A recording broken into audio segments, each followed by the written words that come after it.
Olá, é um prazer inenarrável ter você aqui no canal Física com PH. Hoje vamos falar sobre um interessante fenômeno, muito importante para as engenharias, que é a dilatação térmica. Os corpos, quando recebem calor do ambiente, sofrem aumento no seu tamanho, aumento nas suas dimensões. Quer saber mais sobre isso? Vem comigo!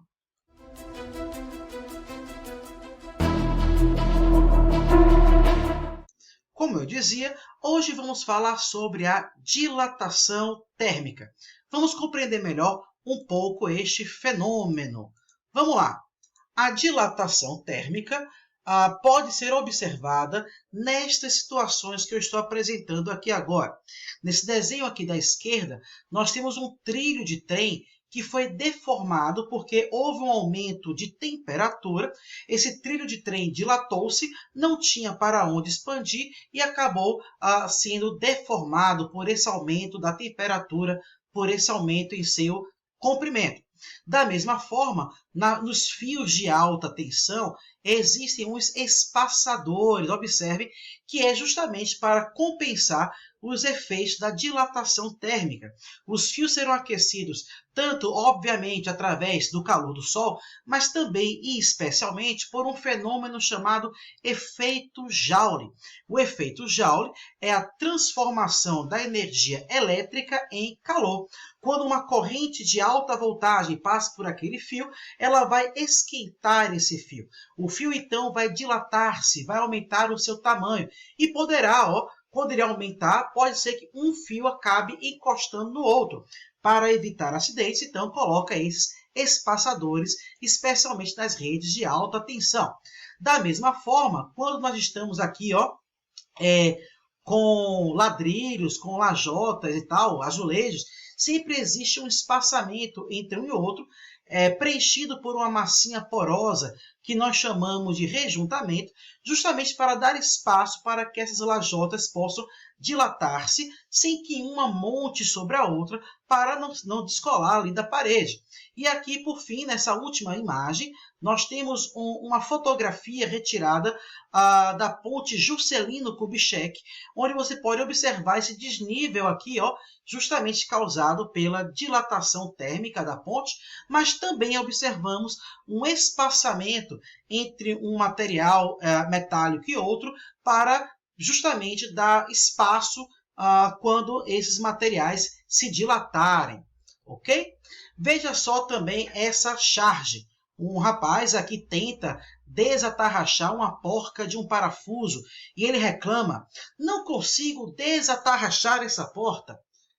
O outro vem e diz: eu consigo. E aí coloca a porca sobre uma chama, essa chama aquece a porca, aumenta a sua temperatura, e aí a porca sofre uma dilatação, o furo da porca acaba desatarrachando, soltando do parafuso, e o primeiro rapaz olha com ar meio de: oh meu Deus, por que eu não pensei nisso antes?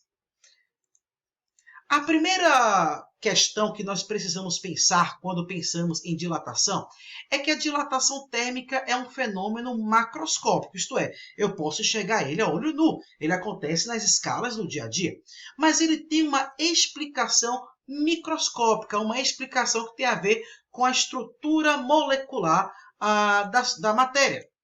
Veja, suponha, por exemplo, que eu tenho um objeto aqui a uma certa temperatura que eu vou chamar de T0. Ele está aqui, os seus átomos e moléculas estão vibrando, tudo bem, por causa da sua temperatura. Aí eu acendo aqui embaixo dele uma chama, essa chama vai passar uma certa quantidade de calor para o objeto e as suas moléculas e os seus átomos vão passar a vibrar mais. À medida que esses átomos e moléculas vibram mais, eles acabam se afastando um do outro. Então, a consequência macroscópica desse afastamento das moléculas é aquilo que nós chamamos de dilatação. Portanto, um aumento de temperatura ocasiona um aumento na vibração das partículas, que ocasiona esse fenômeno conhecido como dilatação térmica. A dilatação térmica sempre acontece em 3 dimensões. Porém, para que a gente estude, nós fazemos uma divisão didática, apenas para que fique mais fácil o estudo da dilatação térmica. Essa divisão didática, começará pela dilatação linear. A dilatação linear é aquela dilatação que acontece em uma linha, ou seja, no comprimento de um objeto. Ela depende de 3 fatores, principalmente: da substância da qual é feito o material que está dilatando, da variação de temperatura sofrida pelo material e do comprimento inicial desse fio. Ora, suponha que eu tenho aqui uma barra metálica que tem um certo comprimento L0 a uma temperatura T0. Suponha que eu vou passar a temperatura para uma outra temperatura T, que é a temperatura T0 mais uma certa variação, um certo ΔT. Notem que a temperatura final é maior que a temperatura inicial, ou seja, eu estou aquecendo essa barra metálica. Como consequência, a barra metálica vai aumentar de tamanho, vai aumentar de comprimento. O seu comprimento vai passar de um valor L0 para um outro valor L. Essa diferença entre L0 e L, esse tamanho que aumentou, é o ΔL, é a variação do comprimento, que é justamente o que chamamos de dilatação. Então, galera, a dilatação, o ΔL, é dado por L menos L0. É o comprimento final menos o comprimento inicial. O ΔL pode ser calculado como sendo L0 vezes alfa vezes ΔT. Esse L0 é o comprimento inicial, o ΔT é a variação de temperatura e esse alfa recebe o simpático nome de coeficiente de dilatação linear. Cada substância tem o seu alfa, cada substância tem o seu coeficiente de dilatação linear. Assim, uma barra de ferro, por exemplo, vai ter um certo valor para alfa. Uma barra de alumínio, um outro valor para alfa. Uma barra de cobre, um outro valor para alfa. Esse alfa é uma característica da substância de que é feito o material que está dilatando. Ok? Ora, já que ΔL é L menos L0, eu posso colocar no lugar do ΔL da nossa fórmula principal, L menos L0. Ficaremos com L menos L0 igual a L0 vezes alfa vezes ΔT. Vou passar o L0 para o segundo membro, o menos L0 para o segundo membro. Então, L vai ser igual a L0 mais L0 vezes alfa ΔT.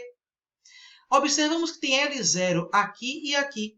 Portanto, podemos acionar aqui aquela fatoração de polinômios chamado fator comum em evidência. O L0 é um fator comum e eu vou colocar ele em evidência. Ficaremos com L igual a L0, que multiplica 1 mais alfa ΔT. Essa expressão matemática, ela é uma expressão que fornece o comprimento final da barra depois dela ter sofrido uma certa dilatação. Essa fórmula aqui em amarelo é a principal, é ela que resolve os nossos problemas de física. Mas, em algumas questões, pode ser que esta segunda fórmula seja útil. A primeira fornece o ΔL, ou seja, fornece a própria dilatação, enquanto que a segunda fórmula fornece o comprimento final após a barra ter sofrido uma certa dilatação linear. Ainda falando de dilatação linear, vejamos aqui esta tabela que apresenta alguns valores para o coeficiente de dilatação linear. Por exemplo, o alumínio tem coeficiente de dilatação linear 25,5 vezes 10 elevado a menos 6 em unidades de temperatura elevado a menos 1. Se a temperatura estiver em graus Celsius, a unidade será graus Celsius elevado a menos 1. Se a temperatura estiver em graus Fahrenheit, a unidade de alfa vai ser graus Fahrenheit elevado a menos 1. Se a temperatura estiver em Kelvin, a unidade de alfa vai ser Kelvin elevado a menos 1. Veja, por exemplo, o antimônio. O antimônio, o alfa dele é 12 vezes 10 elevado a menos 6 em unidades de temperatura elevado a menos 1. Ok? O ferro, por exemplo, 9,07 vezes 10 elevado a menos 6, e assim sucessivamente. Cada substância tem um valor para o alfa, cada substância tem um valor para o coeficiente de dilatação linear. Algumas aplicações interessantes para dilatação linear. Veja, essa primeira imagem e também a segunda eu já comentei aqui no começo da nossa aula. Entre um trilho e outro, é comum se deixar um espaçamento, que é para compensar ali, para dar um espaço para que os trilhos sofram uma dilatação em um dia muito quente. Da mesma forma, os cabos de energia apresentam uma certa folga quando eles aquecem muito. E é comum, em cabos de alta tensão, colocar ali uns espaçadores para que um fio não toque no outro e não haja curto-circuito. Aqui nós temos uma lâmina bimetálica. O que é uma lâmina bimetálica? É uma lâmina de metal formada por dois metais. Aqui nesse meu exemplo eu tenho uma lâmina formada de latão e ímbar. Acontece que o latão e o ímbar têm coeficientes de dilatação diferentes. O alfa do latão é 1 e o alfa do ímbar é outro. Na verdade, o alfa do latão é maior, portanto, o latão dilata mais do que o ímbar. Veja, ao receber uma certa quantidade de calor, como o latão dilata mais, ele vai acabar forçando a dilatação do ímbar para o lado oposto. Essa lâmina ela vai envergar, ela vai entortar. Portanto, a dilatação de fora, nesse caso, é maior. A dilatação aqui, ó, nessa parte vermelha, ela é maior do que na parte amarela. Então, essa lâmina bimetálica acaba entortando. A lâmina é muito comum de ser usada, por exemplo, em disjuntores, quando ela entorta por causa do aquecimento do disjuntor, causado aí por uma corrente elétrica mais alta do que o normal, né? Ele, quando entorta, desconecta o circuito, interrompendo essa corrente mais alta e protegendo o circuito elétrico da casa ou do prédio em questão, né? Então, a lâmina bimetálica é utilizada bastante, por exemplo, em disjuntores elétricos. A dilatação superficial, por outro lado, é a dilatação em uma área, é a dilatação em uma superfície. Veja, suponha que eu tenho aqui o seguinte procedimento experimental. Tem aqui um suporte, tem aqui um pezinho do suporte, e tem aqui uma voltinha de metal e uma moeda que está fria. Esta moeda que está fria consegue passar tranquilamente por esse orifício de metal. Porém, quando eu aqueço a moeda, ela vai acabar aumentando de tamanho, o diâmetro dela vai aumentar. Se o diâmetro dela vai aumentar, essa área da moeda vai acabar aumentando e ela pode não passar mais por aquele orifício, por aquele espaço. Ou seja, há corpos que podem ser considerados como bidimensionais, pois sua terceira dimensão, no caso aí o comprimento, a profundidade, é desprezível frente às outras duas. Por exemplo, uma chapa. Suponha, por exemplo, aqui eu tenho uma chapa metálica que tem uma certa área A0, quando a temperatura é uma temperatura T0. Ao passar a temperatura de T0 para um outro valor T, onde, obviamente, T é maior do que T0, ou seja, eu estou aumentando a temperatura da chapa, essa área vai passar de um valor A0 para um outro valor A. Ou seja, essa diferença de área entre A0 e A foi o quanto a placa, aumentou de tamanho. Portanto, é o nosso ΔA, é a nossa dilatação superficial, a nossa dilatação da área. Note, portanto, que uma variação de temperatura, que é a temperatura final menos a temperatura inicial, está ocasionando uma variação na área desta chapa metálica, que é justamente a área final menos a área inicial. Essa dilatação da área, ela é proporcional à área inicial e também à variação de temperatura. Mas o ΔA depende da área inicial, depende da variação de temperatura, mas também depende de qual é a substância que é formada aquela placa metálica. Portanto, aparece aqui na nossa fórmula uma outra constante de proporcionalidade representada pela letra grega beta. Esse beta recebe o nome de coeficiente de dilatação superficial e, obviamente, depende da substância. Num raciocínio análogo ao que nós fizemos com a dilatação linear, nós podemos chegar à conclusão que a área final é igual à área inicial, que multiplica 1 mais beta delta T. Então, esta fórmula que está aqui em amarelo representa a dilatação superficial, que é o aumento da área, enquanto que essa aqui embaixo representa a área final de um objeto após ter sofrido uma certa variação de temperatura e, obviamente, após ter sofrido uma certa variação em sua área.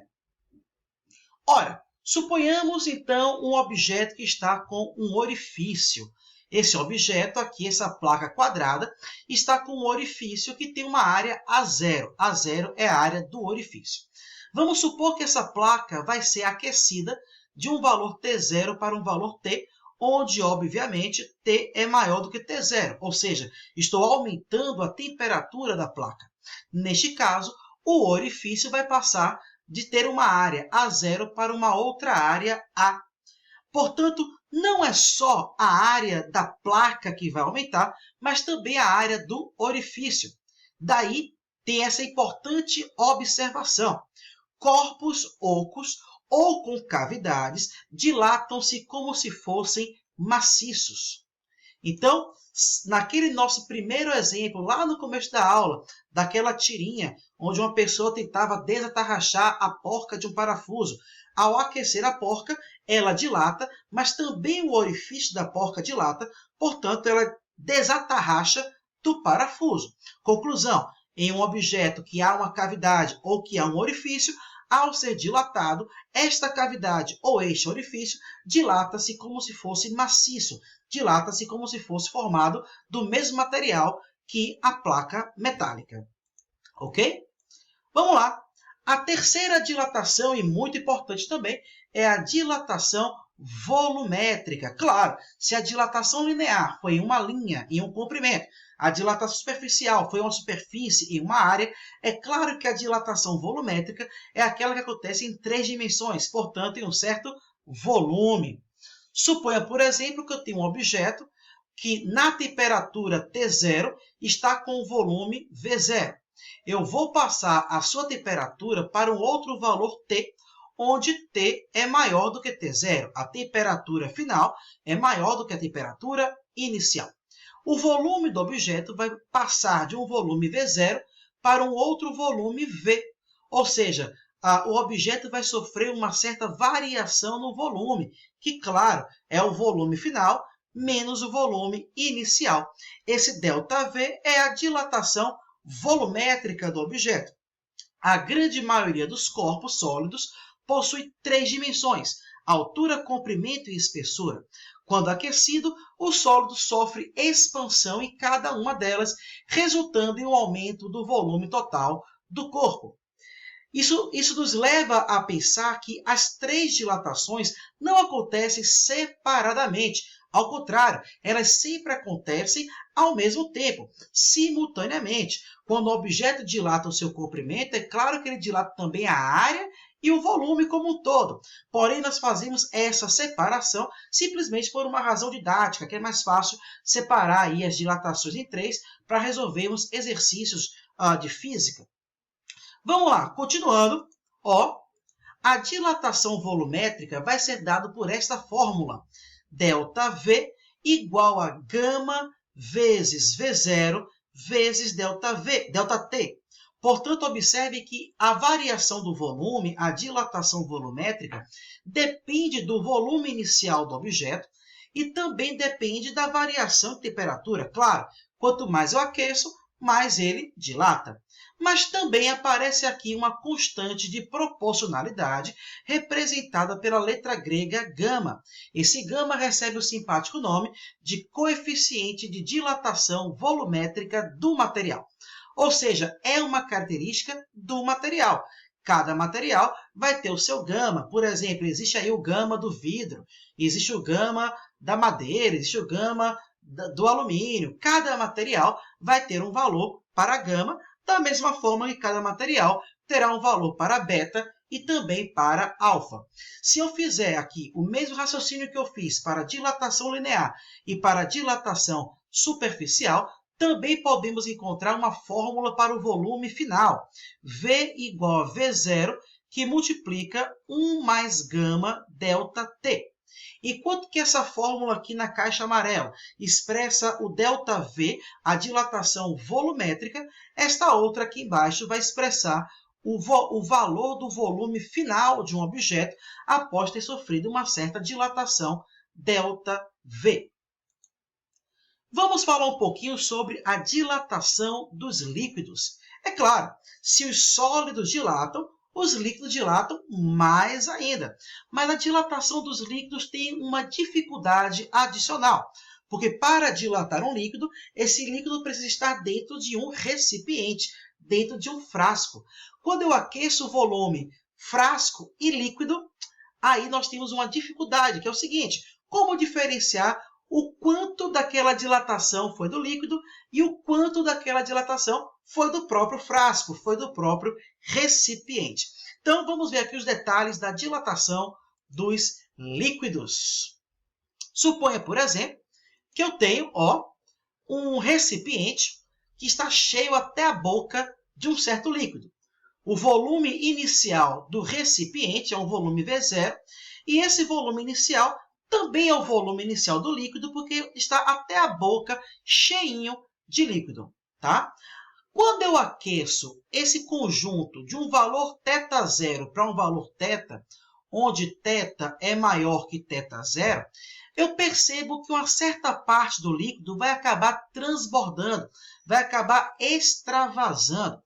Esse líquido que caiu aqui embaixo, um aluno desavisado diria: foi o quanto o volume do líquido dilatou.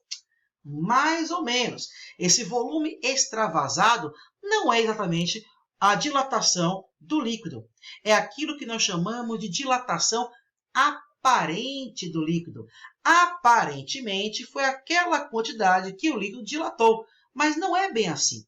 O frasco, o recipiente, também dilatou. Então, parte do volume dilatado do líquido ainda está lá dentro do recipiente. Apenas uma outra parte, que é aquela dilatação a mais, é que transborda, que é o que nós chamamos de dilatação aparente do líquido. Veja, a dilatação real que o líquido de fato sofreu é justamente, como expressa aqui, ΔV real é o ΔV do recipiente mais o ΔV aparente, mais essa dilatação aqui de baixo. Em geral, os líquidos se dilatam mais do que os sólidos. Ao aquecer um líquido, estamos também aquecendo o recipiente, que vai dilatar juntamente com o líquido. É por isso que essa dilatação que está aqui fora é o que nós chamamos de ΔV aparente. Aparentemente, foi aquilo que o líquido dilatou, mas, na verdade, parte da dilatação real do líquido ainda está lá dentro do frasco, porque o frasco também dilatou, o recipiente também dilatou. Então, guarde na memória, o ΔV real é o ΔV do recipiente mais o ΔV aparente. Vamos lá, já que o ΔV real é o ΔV do recipiente mais o ΔV aparente, eu posso reorganizar essa fórmula e escrever assim: o ΔV aparente é o ΔV real menos o ΔV do recipiente, que eu vou chamar de F, F de frasco. Eu não vou colocar R para não confundir com o real, combinado? Acontece que o ΔV aparente, nós sabemos que a dilatação volumétrica ela é dada por gama vezes V0 vezes ΔT. Então, esse ΔV aparente será dado pelo gama aparente vezes o volume inicial vezes a variação de temperatura. Será igual ao ΔV real, portanto, o gama real vezes o V0 vezes o ΔT, menos, que eu coloquei um mais, mas na verdade é menos, o ΔV do frasco, ou seja, o gama do frasco vezes o volume inicial vezes o ΔT. Note que o ΔT é o mesmo, porque tanto o frasco quanto o líquido são elevados a uma mesma temperatura. O volume inicial também é o mesmo, porque lá no começo, antes do aquecimento, o frasco tinha um volume V0 e até a sua boca tinha ali um líquido, portanto, o líquido tinha o mesmo volume inicial que o frasco nesta situação. Já que é tudo igual, o V0 e o ΔT, eu posso simplesmente cancelar o V0 e o ΔT nos três monômios que aparecem na equação.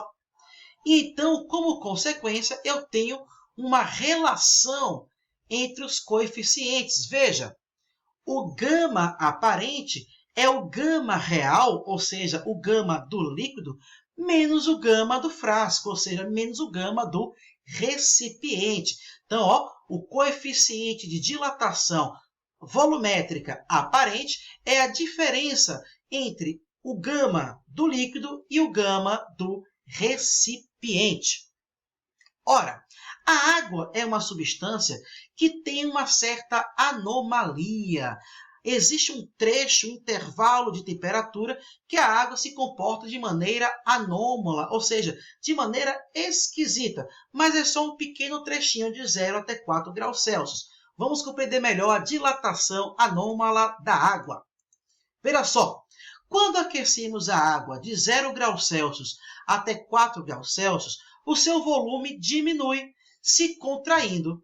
A partir de 4 graus Celsius, a água volta a ter um comportamento normal, ou seja, ao ser aquecido, ela se dilata.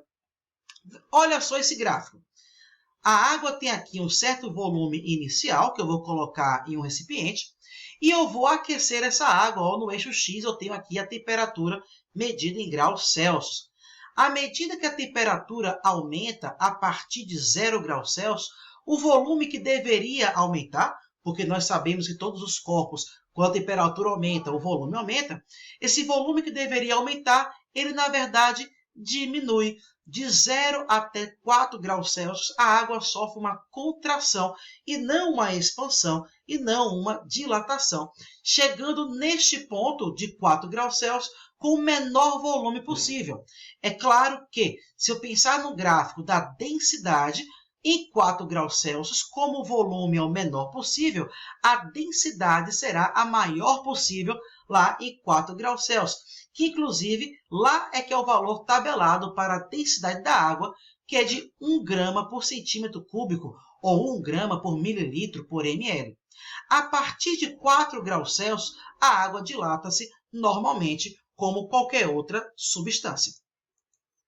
Além dos líquidos e dos sólidos, é claro que os gases também dilatam, e é graças a essa dilatação que existem os balões automotivos, né? A galera sobe no balão e se desloca de um ponto a outro do continente.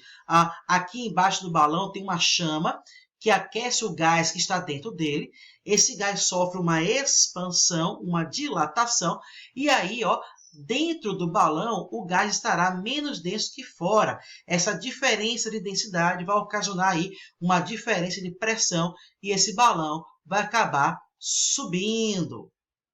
Ora, na aula de hoje nós falamos um pouco sobre a dilatação térmica. É um fenômeno macroscópico que tem uma origem microscópica. Ao aumentar a temperatura dos corpos, as moléculas vibram mais, acabam se afastando e as dimensões do objeto aumentam. A dilatação é dividida em dilatação linear, superficial e volumétrica. Lembre-se que os líquidos também dilatam, e não se confundam a dilatação real de um líquido com a sua dilatação aparente, e os gases também, evidentemente, dilatam, assim como todas as outras substâncias materiais. Não esqueça de deixar o seu like, curtir esse vídeo, se inscrever no canal, compartilhar essa aula com aquele seu amigo que você sabe que precisa de uma aula de física. Foi um prazer inenarrável ter você por aqui. Até a próxima!